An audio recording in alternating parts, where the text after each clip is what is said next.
ата заңда тұңғыш рет халық кеңесі туралы жеке бап дербес бөлім пайда болды.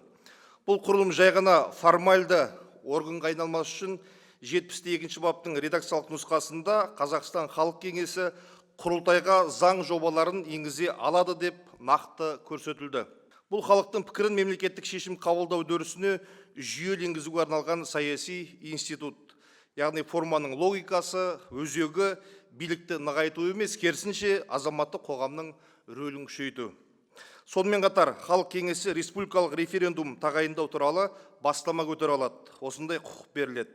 Әріптестеріміз парламенттің болашағына қатысты үдеріске де белсене атсалысты. Бір палаталы парламентке көшу моделіне терең талдау жасалды. Құрылтай төрағасына қатысты жеке бапты енгізілді.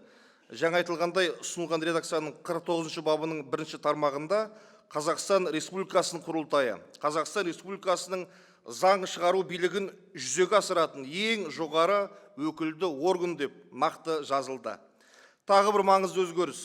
Құрылтайдың өкілеттігі оның бірінші сессиясы ашылған сәттен басталып, жаңадан сайланған құрылтай өз жұмысын бастаған кезде ғана бірақ тоқтайды. Бұл биліктегі құқықтық үзілістерге жол бермейтін, саяси тұрақтылықты қамтамасыз ететін қағида. 53-ші бапқа сәйкес құрылтай президенттің ұсынуы бойынша жоғарғы соттың судьяларын сайлайды және лауазымнан босатады. Сонымен қатар құрылтай депутаттары жалпы санының кемінде 5/1-ның бастамасы бойынша көпшілік дауыспен үкіметке сенімсіздік білдіруге құқылы. Егер республика заңдар орындалмаса, құрылтай депутаттары жалпы санының кемінде 3/2-сінің көпшілік дауысымен президентке үкімет мүшесін лауазымынан босату туралы ұсыныс қабылдай алады. 50-ші бапта құрылтайдың бір тұтас жалпы ұлттық сайлау округі бойынша пропорционалды жүйемен сайланатыны бекітілді.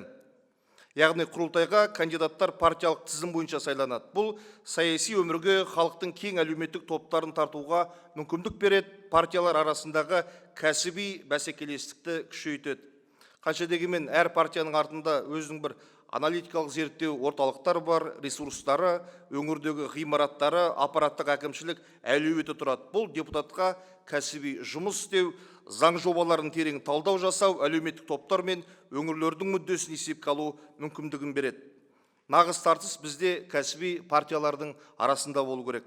Қорыта айтқанда, ұсынылып отырған өзгерістердің түпкі мақсаты күшті тұлғаларға емес, мықты институттарға сүйенетін мемлекет қалыптастыру.